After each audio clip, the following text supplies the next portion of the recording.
So as I mentioned, I do want to thank all of you guys for joining this meeting today. I do want to apologize for those of you that may have gotten the wrong link. I think I included the wrong one in the newsletter, so I do apologize for that. Today, we're going to talk about the 2022 point in time or pit count.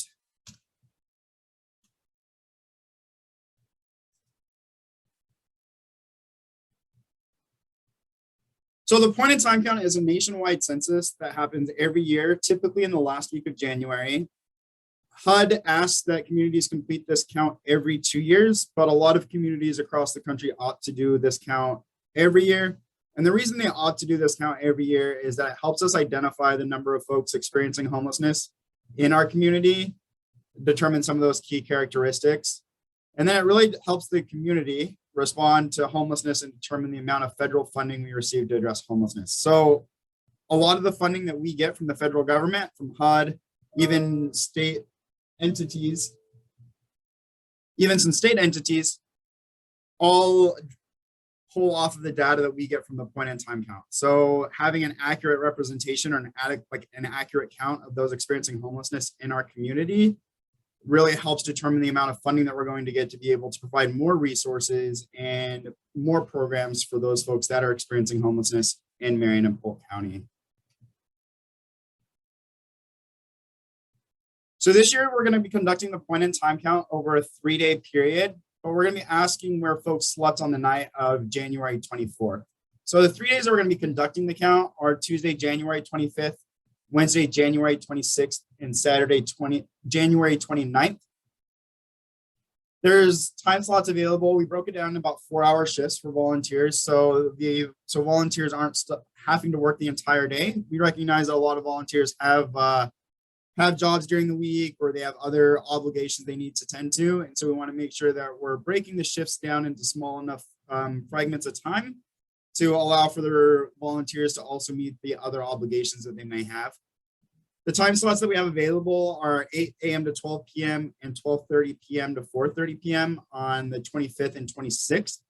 And Saturday, January 29th is, it says 10 a.m., but it's actually 9 a.m. is when we'll be starting. And as I mentioned before, we'll be asking those individuals experiencing homelessness where they slept on January 24th. So even though we're conducting the count for the entire week, we're asking them where they slept on any one night.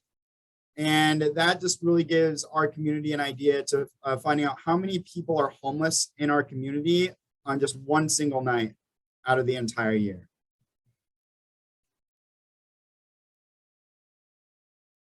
So who is counted? We recognize and we understand that HUD has various definitions for homelessness. There's, it's broken up into different categories. But for the purpose of the point in time count, we're only getting a snapshot of 2 types of individuals experiencing homelessness. The first one being those that are staying in sheltered or the sheltered count. And those are individuals that are staying in emergency shelters, transition housing, safe havens on the night of the count. This also includes people that were staying in, emergency warming centers, folks that were staying in hotels or motels that were paid by a government organization or faith-based institution. The other count that we're conducting is the unsheltered count, and this is helping us collect data on folks that were staying in cars, encampments, building doorways, on the streets, or other places not intended for shelter. This also means, places that also aren't meant for human habitation. So if someone's living in a house still, but they don't have utilities because their utilities cut off, then they would technically be considered homeless by this definition and would be considered unsheltered on the night of the count.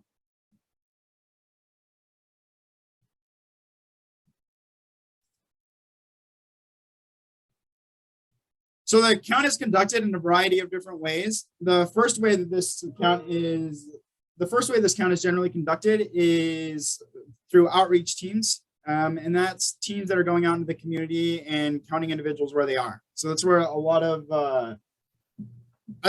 you guys will kind of come into play, as volunteers conducting the count. You guys will typically, most of you guys will be conducting the outreach team. We'll be doing the outreach team count, and you'll just be going out into the community in pairs of two and just interacting with folks that are experiencing homelessness, building that rapport, building a human connection, and asking them just a series of survey questions about where they stayed on the night of January 24th. There's also the shelter surveys, and that's a count of individuals, as I mentioned before, that were staying in shelters, transitional housing, or safe havens. This is usually done when people go to check out of the shelter the next night. So this will typically be done on the morning of January 25th as people are getting ready to leave. If it's just an overnight shelter, if it's, a transitional place where, those folks are staying, long term, then, that count and everything will just be conducted and everything throughout that week for those individuals. There's also stationary sites, and these are sites that are established in the community where homeless individuals frequent or are likely to frequent. So this would be, for example, the drop-in day center that we have down here in downtown Salem at Arches. We don't operate an overnight shelter, but folks do come in to receive services and, get food, seek other resources. And so they would be considered unsheltered because they're not actually staying here on the night of January 24th, but we're still able to conduct the count with them as they come in. So if you're working in an office building where you typically see folks that are experiencing homelessness and they come in, we definitely encourage you to, try to take a few minutes and ask them the survey questions, kind of just based off where they're living. If you knew they were staying in a shelter the night before, you could definitely do the shelter count. Or if you knew that they were, unsheltered the night before, we encourage you to do the unsheltered count. Really, anybody can do the count, and the count can be conducted anywhere, in an office building, convenience store. So there really is a way for everybody to get involved and help out with the point in time count. So the way that we conduct the count is we use a mobile app called Counting Us. For those of you guys that haven't used it before, it's a free app that can be downloaded on your smartphone or your device. What it offers is built-in surveys that enables the count volunteers to collect the information that the federal government's requiring for the point in time count. So the surveys are pre-built for us, and when we get them, it has all the questions that HUD is looking for from the surveys. And then you're able to submit the surveys electronically, which is nice. So you're not having to, walk around in the rain with a clipboard of 25 pieces of paper, and you got to worry about them getting wet or getting lost or the wind blowing them away as, you're trying to conduct the count.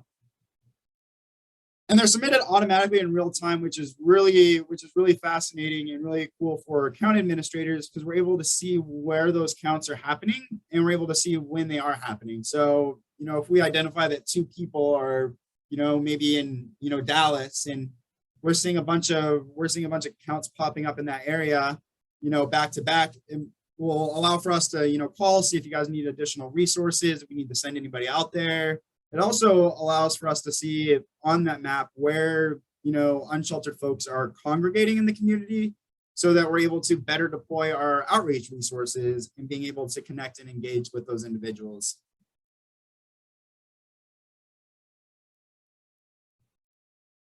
So when we're interacting with individuals that are experiencing poverty and individuals that are experiencing homelessness, it's really important that we conduct ourselves, in a trauma-informed way, and that we, approach them, being trauma-informed. The definition of trauma is events or circumstances experienced by an individual which results in adverse effects on the individual's functioning and well-being. Everyone's experienced trauma at some point in their life. It doesn't have to be, a super big event for it to be traumatic, for it to be traumatic to the individual. Everybody experiences trauma in different ways. Everyone, experiences situations and they react to situations differently. And so it's just important to remember that everybody that we're interacting with has undergone some form of trauma. Just the very state of being homeless is a traumatic experience for a lot of people. Trauma-informed care acknowledges that understanding a patient's life experiences is key to potentially improving engagement and outcomes while lowering unnecessary utilizations. So by, being in trauma informed and recognizing these individuals have gone, traumatic events in their life, and kind of just building that rapport and having that understanding, it leads to leads to better engagements from the folks that we're interacting with for the point in time count. And it's also going to lead to their success in, being able to find stable housing and, to, navigate those resources and be successful in those resource navigations that, they're either attempting at the moment or might soon be attempting. The best way to look at, kind of trauma-informed care and, looking at the folks that we're interacting with is, instead of, looking at it from the lens of, what's wrong with you, looking at it from like the lens of what happened to you, what has currently happened, or what is currently happening, or what has happened that has led to this, and what are ways that I can help? What are some things that I can do, to help get you back on the course that you want to be on?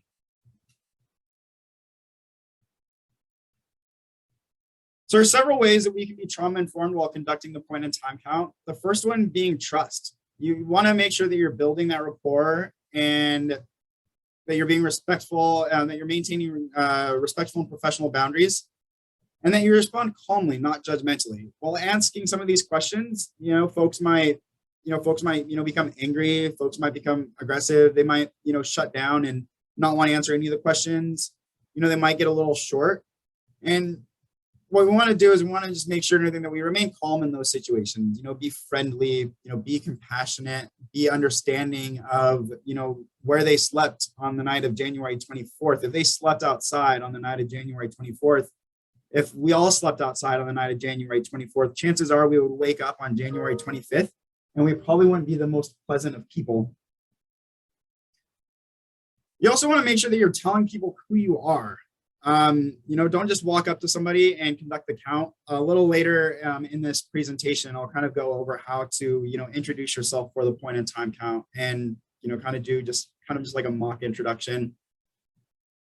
You also want to be collaborative. Ask the individual's name. Don't spend the entire 3 minutes conducting the survey interview with somebody and never ask them what their name is. As I mentioned earlier in the slideshow, and I'll mention, a few other times in this training, is you have an opportunity to build that human connection. And for some of these folks, that might be the first human connection they've witnessed, all week. Could be, the first human connection they've witnessed in a long time. And so, taking the time, being empathetic, building that connection, asking them about themselves, not just the survey questions, but get to know them. It's okay to take the time and build the rapport with those individuals, and empower the individual that you're speaking with. Validate and affirm their experience and provide education. So listen to what they're saying, reaffirm them, validate the experience that they're sharing with you, and provide resources and education that's available. At the end of this presentation, I'm going to send out a kind of a volunteer handbook that, talks about, the point in time count a little more. It gives you kind of just, like a paper thing, just a paper packet to hold on to. There's also going to be a link in there for some resources that are available. Northwest Human Services updates a really good kind of resource guide that covers a lot of resources in Marion and Polk County, and it's accessible right on your phone. And so I'll make sure that every volunteer that's conducting the point in time count has that link, because even in the moment, if you don't really know what's available, just being able to open that app and kind of just get a rough idea is better than shrugging your shoulders and being like, I don't know. I've been in that position where I've had to tell someone I don't know. I'm sure a lot of you guys have been in that position. And so we will make sure that you guys have the resources that you need to be able to provide some of that education under the empowering piece. So let's talk about what to wear for the point in time count. I don't recommend wearing a suit and tie for the point in time count, but if you want to, I'm not gonna tell you that you can't. Maybe if you're coming from the office and you want to conduct some surveys, by all means, please. But wear clothing that you don't mind hiking or getting dirty in. This means long pants. Footwear with ankle supports are recommended. Long sleeve shirts. I would make sure that you have a coat with you. it's Oregon in January. So it could be 75 degrees and then snow, and it could snow and then be, it could just start raining. So literally be prepared to, when I first wrote this, I put 600 seasons because it's sometimes what it feels like we experienced. Last year for the point in time count, it was really cold. We weren't expecting it to snow, and then all of a sudden it started snowing, and started accumulating. So make sure that you dress comfortably. Make sure that you're wearing clothes that you're comfortable in. You don't have to dress. You don't have to dress super professional.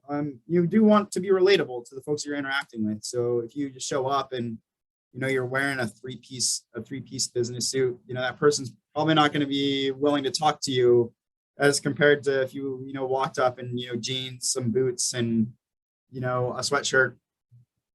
The only real requirement that we have for the point in time count in terms of what to wear are closed-toed shoes. Closed-toed shoes are required for everybody that's conducting the point in time count, and really be required for everybody that's ever conducting outreach with our organization.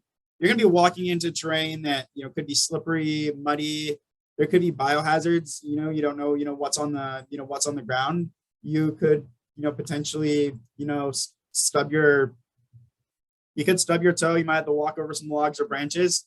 So really just making sure that you have footwear that is you do have footwear that is protective.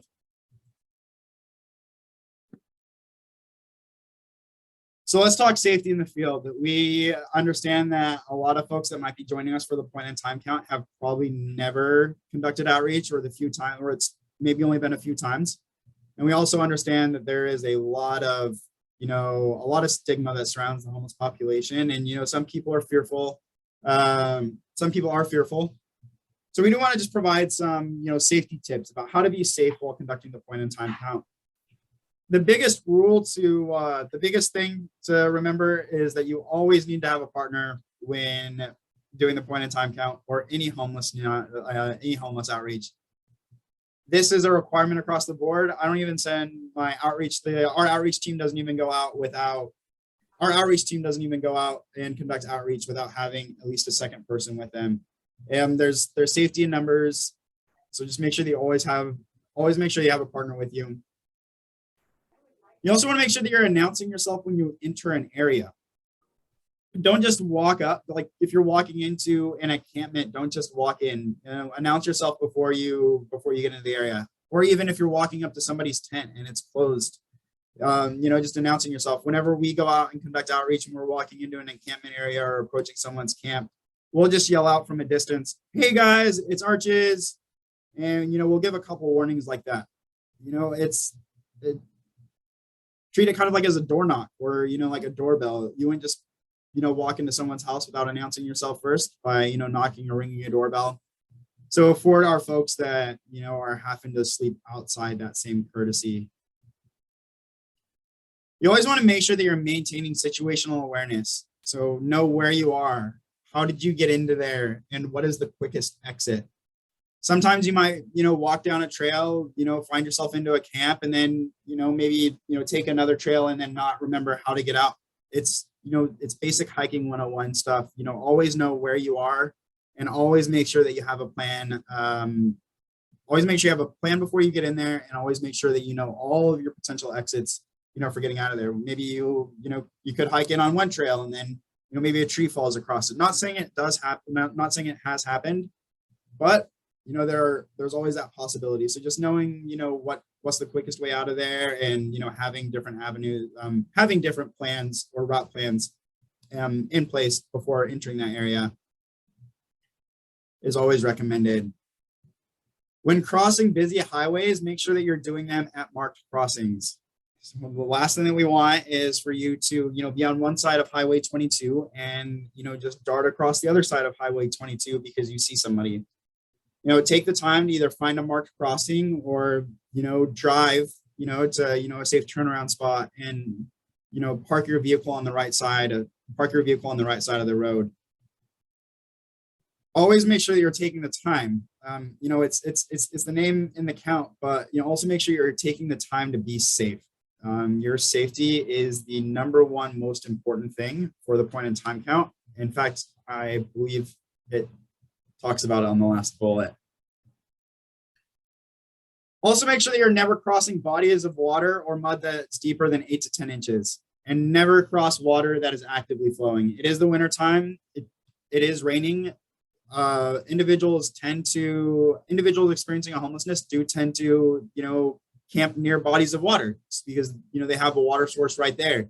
They use that water to, drink, cook, wash their laundry, bathe themselves. And so they tend to stay near those bodies of water. But make sure that you're never, crossing a stream or a creek that, is too deep, and never, if water's actively flowing, don't cross it. Try to identify another way around to get to that individual. And if you can't identify another way around, then, maybe sometimes we just gotta, not count that individual. If you see something while you're out there, say something. And this one is important. And this is the other reason why we make sure that everybody goes out with a partner, because 4 eyes are better than 2, and 4 ears are better than, I guess 4 years are better than 2. Math was a hard subject in high school. So if you notice something, make sure you bring that up to your partner and, kind of whisper over them, kind of just like whisper in their ears and be like, hey, we should get out of here. Maybe if you're not able to whisper and, whispering might tip somebody off, have a code word or a code phrase before you get in there. My team, whenever they go out, they always have, like a code phrase, before they go. And usually it's, kind of just some made up meeting that we made up that, isn't actually happening that day. And then, that way, if they need to get out of that situation, they can just say, for example, like, hey, remember we've got that 1:30 meeting that we need to get back to with Mr. Smith, or, hey, we've got that meeting with Mr. Smith that, that we're probably going to be late to now. And that way you're able to, kind of just tell the person you're interacting with, like, oh, hey, sorry, I forgot about this meeting. But then your partner also knows, like, oh, okay, yeah, we're just going to head out of here. If your partner makes the determination, hey, we're leaving this area, then both of you guys have made that determination together that you guys are leaving, the area. Never, never, never leave your partner behind, and your partner should never leave you behind. If, someone says, hey, like, we're getting out of this situation, be respectful, be mindful of that, leave that situation. And then if it's something that you want to discuss, after you guys have, like, walked out of that situation, then you guys can, discuss it.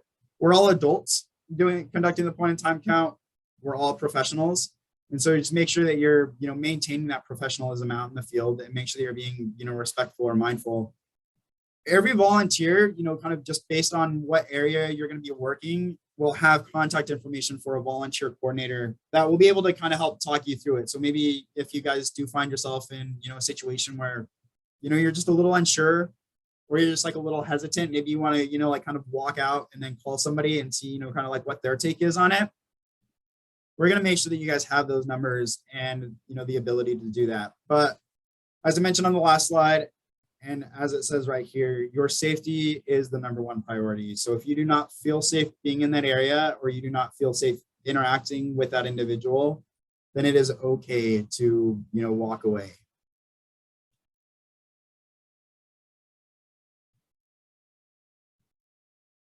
So how do you become a pit count volunteer? What you'll do is you'll follow this link, and I was going to bring it over and to show you guys, but for some reason, Sign Up Genius is not working. So I think I might actually be able to pull it up now.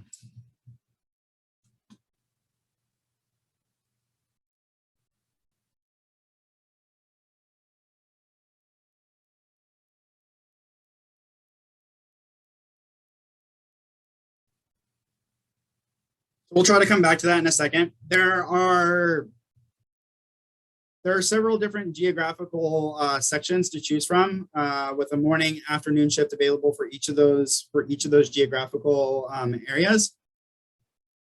And available slots for volunteers range from about 4 to 8 persons.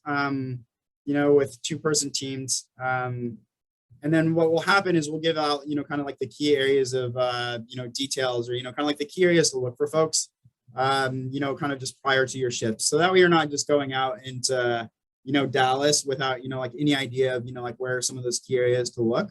We'll make sure that, we're providing that information for you.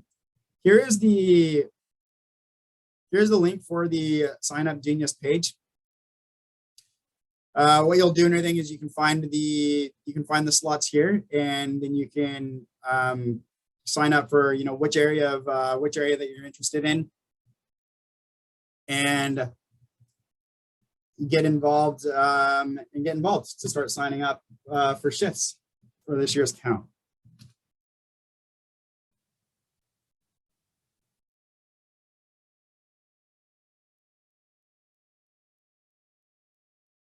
Oh, now we went backwards to the beginning.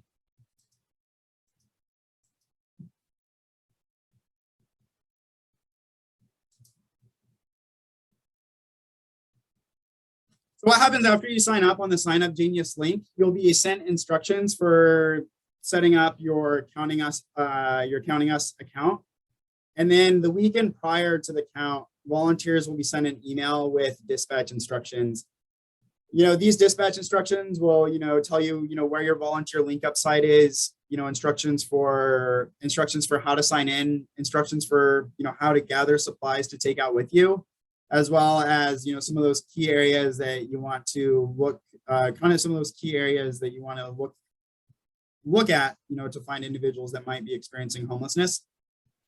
So if you're volunteering for the 25th or 26th, those dispatch instructions will be sent out the Saturday or Sunday. It will be sent out that Saturday or Sunday.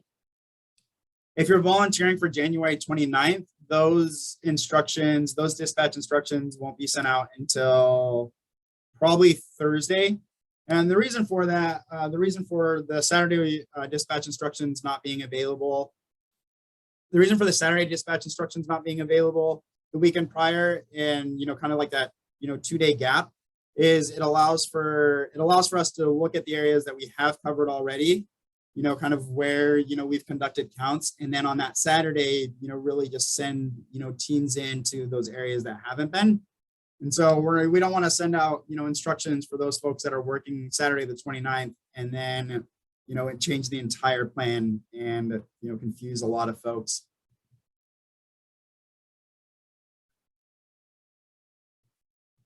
So what can you expect on the day of the count? In those dispatch instructions, your deployment center will be listed, and you'll be able to, so on your dispatch instructions, you'll have your deployment center. You'll go to that deployment center, you'll check in with the volunteer person that, is working there. They might, if there's, changes that were made, or they might, kind of, to your assignment, they'll tell you there. If you don't have a partner already, if, your teammate wasn't, listed on your dispatch instructions, we'll make sure that we get you paired up with somebody. You will do a lot of walking. And as I mentioned, possibly in areas of rough terrain. So, make sure that you have your pedometer or Apple Watch, or, some sort of smart watch. If you're competing with somebody, you definitely want to make sure you're getting those credits. You'll be able to build a human connection and navigate people to resources. And, this one, I think, is probably one of the most important pieces of the point in time count. The data is huge, and the data is really important, but so is being able to take the time and build that human connection, and really let somebody that is, just down on their luck, experiencing, what is probably the worst day of their life, letting them know that people are out there, that people care, that people are, empathetic to, what they're going through, and are actively helping identify ways to solve that, can go a long way. The other thing you can expect, from your time volunteering at the point in time count, is a better understanding of the homeless epidemic in the community, and really the role that everyone plays in ending homelessness. And when I say the role that everybody plays, I really do mean that everybody plays a role in ending homelessness in our community. So by doing so, what I mean by this is you're able to, provide education to, those folks after the fact, letting them know, like what you experienced during the point in time count, and really just helping change people's paradigms. And by changing people's paradigms, you're helping shift the narrative. You're shifting it from a negative stigma towards, homelessness, and you're shedding a brighter light on it. And that more people that are voicing in favor instead of opposition is how we really move the needle on finding safe, permanent, and affordable housing for every individual in our community. So there's a lot of good things that you're going to get from the point in time count, and there's a lot of things that you can expect. I will tell you, conducting the point in time count can be very hard. And I didn't, include a slide on this. It can be a very emotionally taxing for some individuals. You are interacting with folks on what is, as I said, the worst day of their life. And so please, after the point in time count, make sure that you're also taking care of yourself. If you saw something that bothered you, make sure that you reach out to somebody, reach out to myself. If you have, like a person or anything that you tend to go to with those types of things, call them, talk to them, work through it. If you don't know how to find, supports or resources, please reach out to myself. Please reach out to your colleagues so we can connect you with somebody that can. As I said, everybody experiences trauma in different ways, and it is okay for something that you witness to be, traumatic, and it is okay for you to need time, and it is okay for you to need resources to help process that. So please, at the end of the count, if there is something that is bothering you or you need to process it with somebody, please make sure that you take the time to take care of yourself.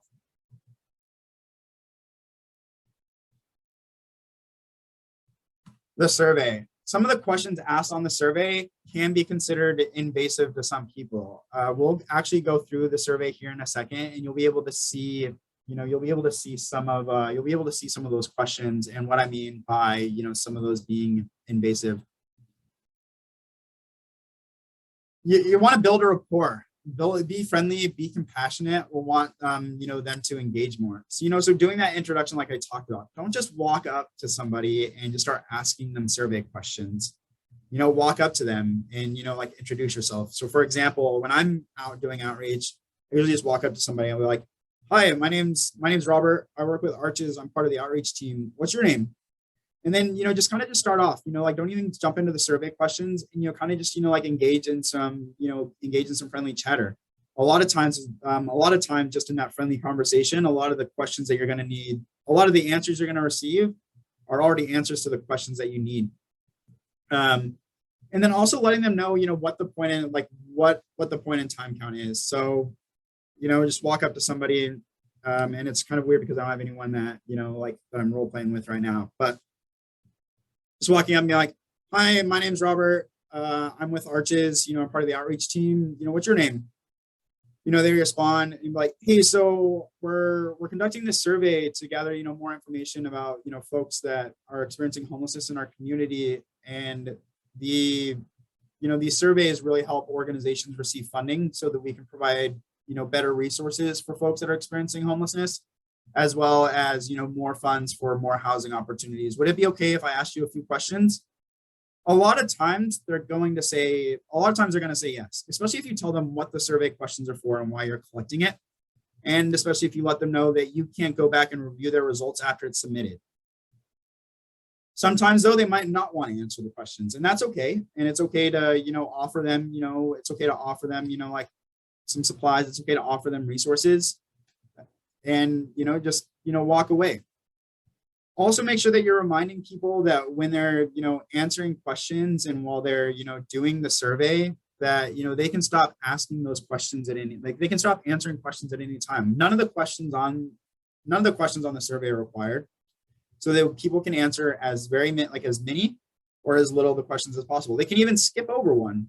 And there's also, parts of the survey where it's okay for you to guess as the surveyor. And I'll show you that in here in a second.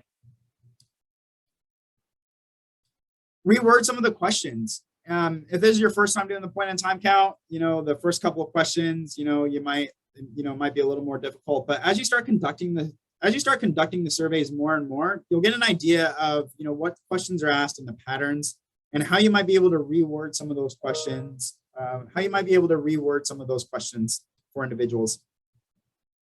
So, for example, one of the questions asked, "Do you have any substance abuse?" One of the questions, I don't think it's rephrased exactly, "Do you have any substance abuse issues?" But on the topic of substance abuse, a good way to reword, that question is asking people, "Have you or are you currently struggling, with like substance use or addiction?" And just asking them, like, "Hey, is it a struggle?" By adding the word struggle and, making it seem like that conversation, that you understand, why, like they might be doing it, or, that you understand that, hey, like they probably do, like it is a struggle for them. It makes it a little easier for them to, like understand. It makes them a little more, willing to answer that question. So we're actually going to go back. We're not quite to questions yet. What I want to do is I want to bring up the Counting Us app. So the Counting Us is a mobile application. They also have a desktop application as well. So if you're, working at your office and you think that you're going to encounter quite a few people that, are experiencing homelessness, you can, log into counting.us. After you set up your account, with the instructions that you'll get after signing up, you'll enter your credentials here, and then you'll start logging in. And then you'll want to choose count. So right now I'm already linked to Marion and Polk 2022 point in time count. So I'm just going to click on that, and it'll confirm that I'm counting for Marion and Polk 2022. This might be important. I know that, for Polk County, Willamette and some of those other areas kind of, like butt up against it. So, people might find themselves, working, both sides, for folks that, like are in Mill City, like they might, volunteer for, like the Lynn County count, and also, the Marion County count. And so they might have both of those on there. So make sure that you're conducting the right count, because if you conduct a survey that's outside of our geographical area, then, the results won't show up and the results won't populate. So just making sure that you're conducting the right count for the right area. And then we're going to go ahead and get started. So the count is in test mode up until the day of the count. So as soon as you guys sign up to become volunteers, and as soon as you guys register your account after receiving those registration instructions, you can actually come in here and start playing around with the count. You can't break anything in test mode. I've tried. So if you're able to break test mode, then I will definitely applaud you for that. And you'll just choose which survey you want to do. These surveys are the actual surveys that are going to be asked. So I do recommend coming in here so you can find it, so you can kind of get an idea and an idea of how the flow goes of conversation, the questions are going to be asked. As I said earlier, there's two different types of counts. There's the unsheltered survey and the sheltered survey. Most commonly, the survey that you're going to be using is the unsheltered survey. So we'll click on that. There's an option for you to conduct the survey in English or Spanish. So you're able to choose the preferred language that you want to use while conducting the count. And then you'll be asked individual or household. If it's just one person you're interacting with, then you're going to do the individual count. If there's more people, say it's a family that you encounter, then you'd want to do household. And by doing household, it just means that when the data is collected and I receive the data on the back end, it automatically groups those people together as being part of the same household and not as, different households. So click next. What's really cool is that the app uses the GPS location tracking in your smartphone to find out where the survey was being conducted. So, obviously if I can conducting the survey right now, it's going to show that the survey was conducted, kind of right here, downtown in Salem. As I mentioned, what's really cool about this is that on the back end on a map, I'll be able to see as these kind of pop up, which allows for service providers after the count to better, deploy resources. So if there's follow-up that needs to be conducted, if there's areas that need a little more attention, then we're able to send folks, those folks there. There's also an opportunity, there's also a way to manually enter in the location. So if you don't have like the location service, the location feature turned on your phone, or, for some reason it's not populating, you can, enter the location manually. So just gonna click next. The first question that's asked is, have you already been interviewed today for the point in time count? And there's two options available. If they say they've already been interviewed for the point in time count, then they don't need to be surveyed again. They only need to be surveyed for the point in time count once. The other thing that's important to remember is when asking this question is asking them if they've already been surveyed for the point in time count, and not if they've been surveyed today, because we're conducting the survey over 3 days. That if you say, have you been surveyed today, they might be like, no, I haven't, but they could have been surveyed, they could have been surveyed the day before. And we don't want to take up any more of their time if we don't have to. We also don't want to take up any more of the volunteers' time as well to ask to conduct a survey with somebody that we've already conducted the survey with. By all means, if you interact with them, they've already done the survey, build that connection, see if there's other resources they need to navigate, but you don't need to run through the entire gamut of questions.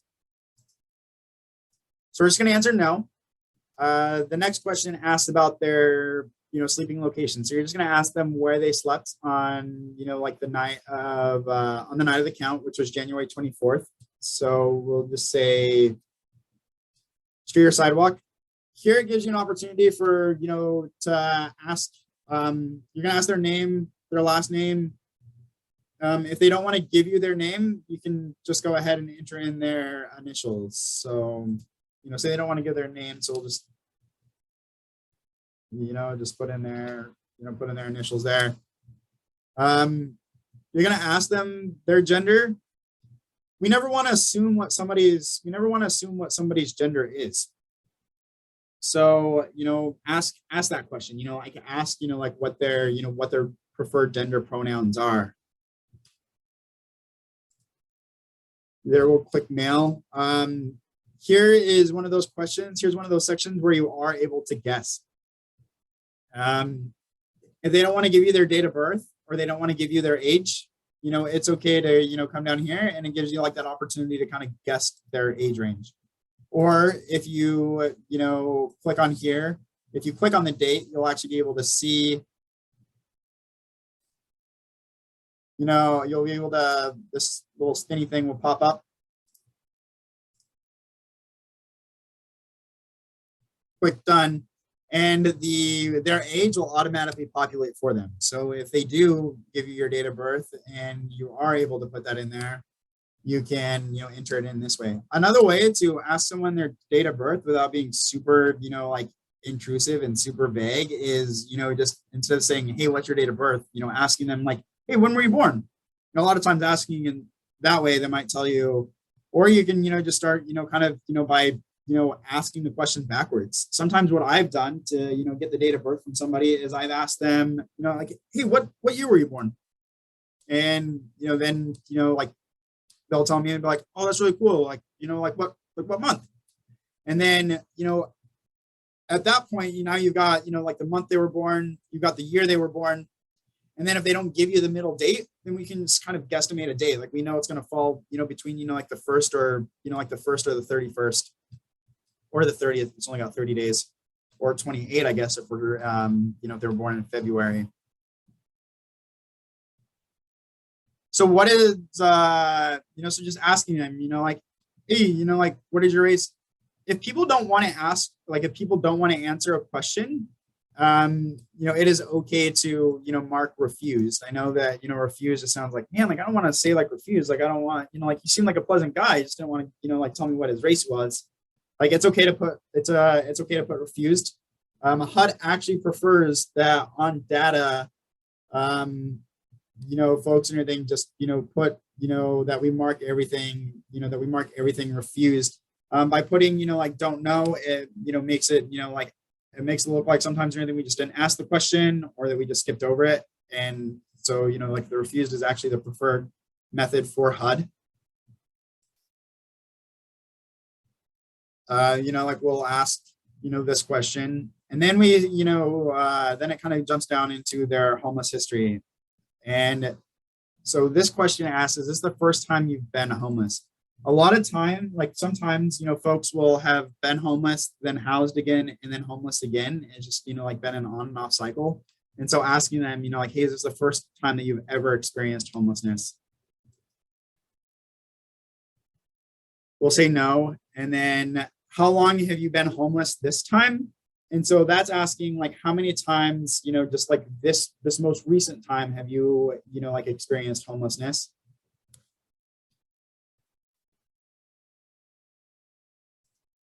How many months did you stay in shelters or on the streets over the past 3 years? So this is taking into account, the entire 3 years. So they've been, on and off, asking them how many different times they've stayed. How many times have they used a shelter? Like total months wise. So we'll say, 0 to 3. And how many separate times have you stayed in shelters or on the streets in the past 3 years?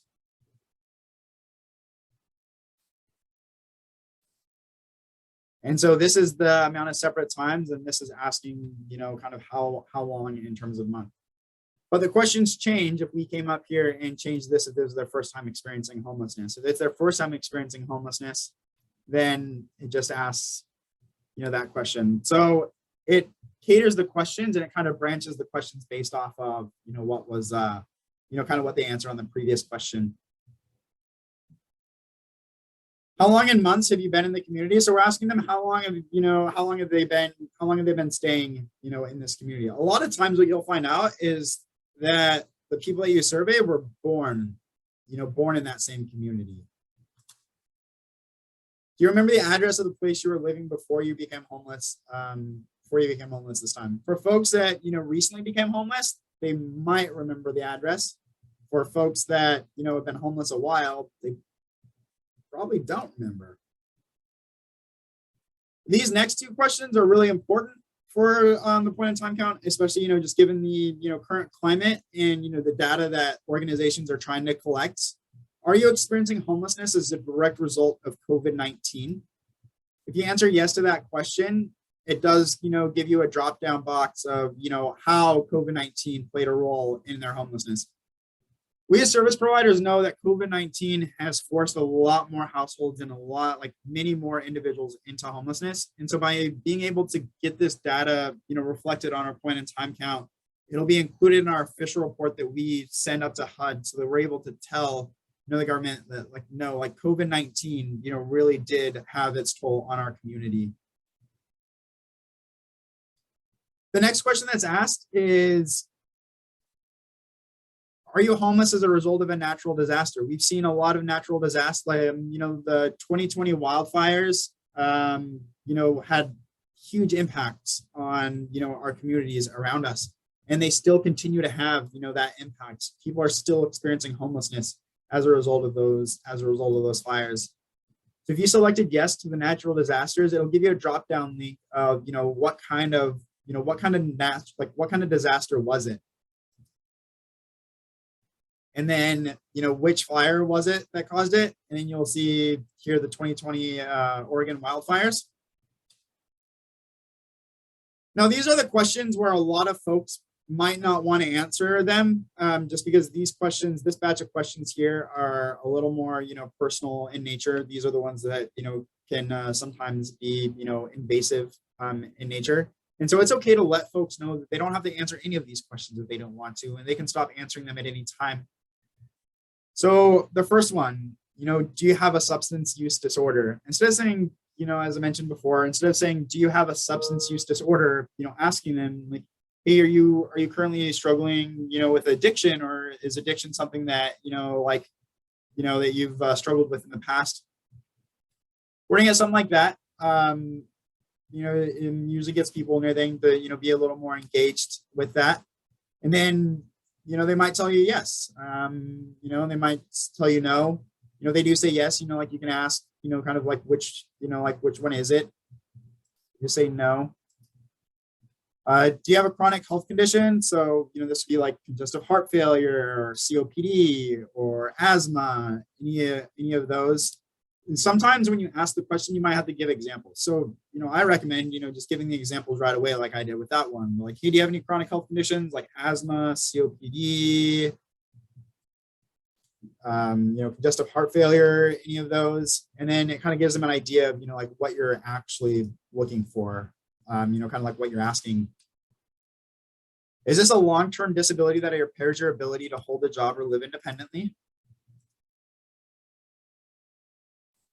Again, I don't like using the word disorder when talking to folks. I would recommend, like, hey, like, is, like, do you have any concerns, like regarding, like mental health, or, like, are you experiencing any anxiety or depression? If you list a couple and you say, hey, like, do you have anxiety or do you have depression? Then, you can, a lot of times they'll be like, yeah. And then you've got the answer without, coming across as, do you have a mental health disorder? There's a lot of stigma. And, like people experiencing homelessness and everything get labeled all the time as, just being crazy or, just being, like lunatic. There's so many derogatory words that are used to describe individuals that are experiencing homelessness that if you, as a volunteer, having never met this person, just walked up and said, do you have a mental health disorder? Like you could have, the conversation could have went great all the way up until that point. But then, asking that question might, really, like kind of turn the entire mood for them. And, it's okay to also, kind of just like read, kind of like where that person's at. I mean, if, like they just seem agitated, kind of this far with the questions, you might just go like, what, maybe I'll just skip that one. And it's okay. So, just, click down here to, the refused, even though you didn't ask it, you just skip down to the refused, click that. Is this a long-term disability that impairs your ability to hold a job or live independently? Do you have a physical disability? Do they have a bad back? Do they have, bad knees? Did, they get into an accident, like mess up their legs? Do you have a developmental disability? Again, there's, different ways that, you can, try to word that. Say no. Do you receive disability benefits? Do you have, HIV? Do you have AIDS or an HIV-related illness? With this question, what I do strongly urge you is, if you're talking to somebody and there's other people around, say that, like it's say that's an encampment, there's a lot of people around, please, like kind of whisper this question, or, like try to ask it silently. Sometimes people have things they're dealing with that they don't want other people to know. And, like AIDS or HIV related illness, like is one of those, one of those biggest, like is, one of those big ones. And, again, there's, even more stigma that surrounds that. And so, you kind of don't want to put everyone's laundry out there on Front Street, if you don't have to. And so, by being like asking that question, quietly and trying to get that answer, provides a little more privacy, and you're not putting that person's business out there. Are you currently experiencing homelessness because you're fleeing domestic violence, dating violence, sexual assault, or stalking? Another way to reword this question is by asking, has domestic violence played a current role, in your situation? What's important to remember also is that, folks that are experiencing, domestic violence or fleeing, that kind of situation, sometimes might feel uncomfortable answering that question in front of their children. Sometimes parents might feel uncomfortable answering any of these questions, like in front of their children. So as I mentioned before, finding ways to, maybe whisper, do them silently, maybe standing next to them and everything. So like they can see the questions on their phone. And so they can, kind of, choose them, if you're comfortable, doing that. Every volunteer can choose their own comfort level for how to conduct this survey. We're just asking that people be very mindful in the manner in which they approach some of these questions with individuals.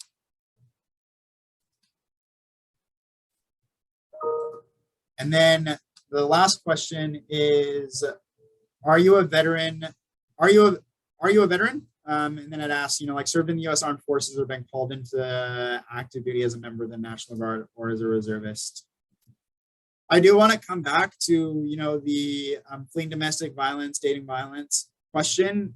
Sometimes what we see a lot of is that folks either are just uncomfortable, they don't want to ask that question in general, so they don't, which then doesn't give us, like it doesn't, allow us to collect, accurate data of folks that, are fleeing domestic violence, which, is then like linked to, funding that's available for those resources. Or a lot of times what we'll see is that people just assume that because someone's a male, that they're not experiencing and they're not fleeing any one of these situations. And so never assume. There are male victims of, domestic violence. There are, like male victims that, are, like the victims of assault. And it's not just a one gender, thing. So make sure that, you don't just assume and then you ask that question of everybody. And then you can come down here and submit the survey. The survey is a lot longer to complete when actually just conducting the survey, but because I went through there and, we talked through it, it just took a little bit longer. You can also come over here to my count. Like maybe you want to see, like what your region is, or maybe you want to kind of see, like what boundaries your region consists of. You can come over here to, the my count button on the bottom and click region and team assignment. And then you'll see that, okay, like I'm working Central Salem and I'm Central Salem 1. And so you and your partner will have the same team. So for example, it could be that, Polk County, and then, like your team could be, Dallas team 1. And, because there's going to be more than, one Dallas team, you can be more than one Monmouth team. And you'll have that information that's provided to you. And then what you can do is you can come back over here to the map feature. You click on the map, you'll be able to see what your boundary actually consists of. So you might have to zoom out a little bit to just be able to see it. But you'll be able to see like, okay, that is the area in which, that is the area in which I'm supposed to be counting. And so you kind of know where your boundaries are, and you know where your, left and right limits are. And then you'll also be able to see your pin. So I can see like, oh man, I just counted that individual, but like they wanted me to actually focus in on this area. So, like let me, just cruise up Center Street, until I kind of, get into my assigned area. Again, if you see somebody en route to your assigned area, don't just be like, oh, it's not my area, I'm not going to count them. By all means, like stop, try to get the person counted. But, like if you are assigned, kind of like the Rick Real area, like we do ask that, you kind of focus in on there. We do know that, if you do finish counting, in your 4-hour, time period, say you've, like covered all of Rick Real, then it is definitely possible, just contact, there'll be a number provided for you to contact. Then you can contact them like, hey, like I just counted all those folks that you want me to count in this area. Is there somebody else that you want me to go? And then we'll be able to get you, kind of, to like another geographical area to start looking for folks. And so that, kind of just concludes, the Counting Us tutorial. And then, you can also change the, the view of it as well. So if you wanted to use the train view, but then now it's going to take forever to, load up the new map face. So that concludes my presentation. So are there any questions that the group has? Hey, Robert, it's Amber. Hi, I might have missed it, but I downloaded the app on my phone, and when I click join account, it says enter the setup key provided by your regional account administrator. Do you have that? I do, and I'll send out that information. It was there's a registration form that we were asking volunteers to fill out, and that way it automatically links them to the count. So we're able to see it. Mainly it just allows them to kind of just select their regions in there, but I've also noticed that it isn't too much of a problem for folks if they go that way to just install the application. So I can put I can find the chat box again. I'll just put the count. I'll just put the key into here.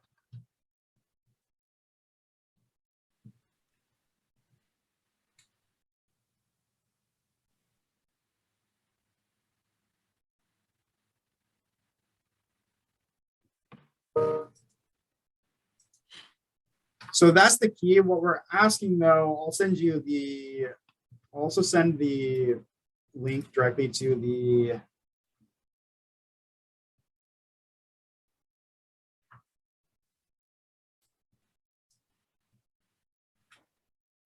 so if everybody just I'm putting a link in the chat box.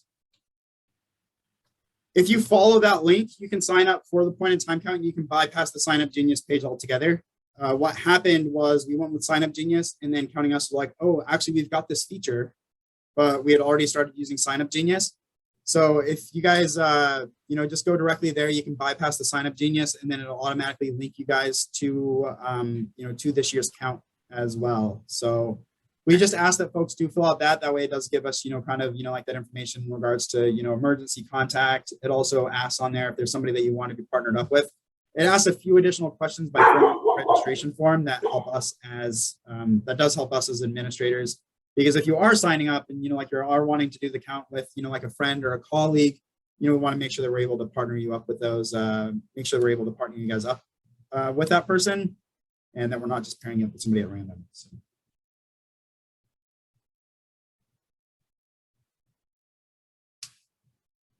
Okay, so I signed on late. Sorry about that. You may have already covered this, but what was the protocol if someone just doesn't want to answer the survey?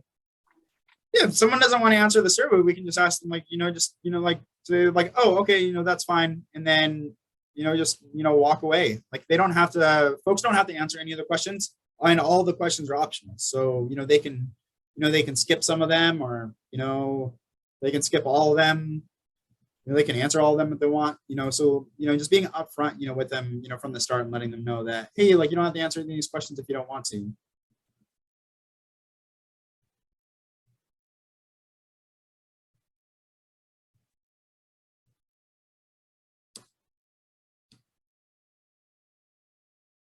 Okay, one more question is, so if we, do we need to log into it on our device, like our cell phone? Yes. So what you'll do is, log in using the, from like the registration, like the registration link there that I gave you, which is the Marion-Polk, web address. And then after you complete that registration, you'll need to download the app on your cell phone. And then, you'll open it, and then you'll, go to sign in. And then on the registration form, it doesn't give you an option to set your password yet. So then you'll just have to, click forgot password. And then it'll, take you to creating a password for your account, and then you'll be all set. And then your screen will look like the one that I had sent up. So then after you've done all that, then you'll see the screen like this.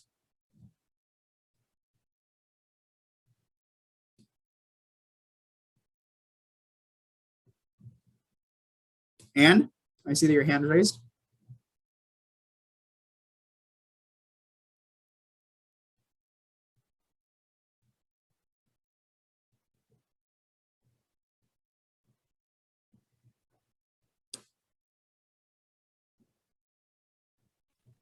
I don't know if you can see her message, but it said her mic gave out, and she's just asking, what if we get a Spanish speaking person or such?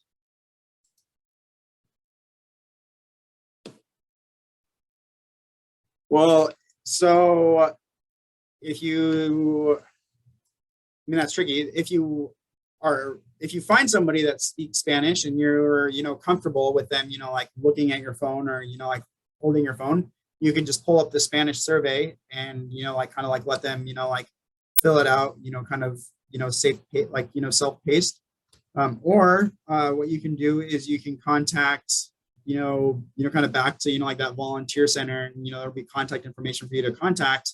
And then, maybe we can find somebody that, does, maybe someone, find someone that does speak Spanish, or, just do, like a three-way phone call thing where, you can just call, put it on speakerphone, and then, conduct the survey and have someone, translate for you.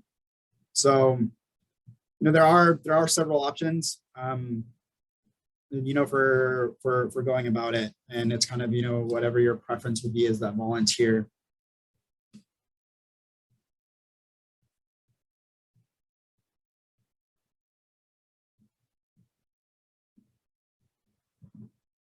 There any other questions?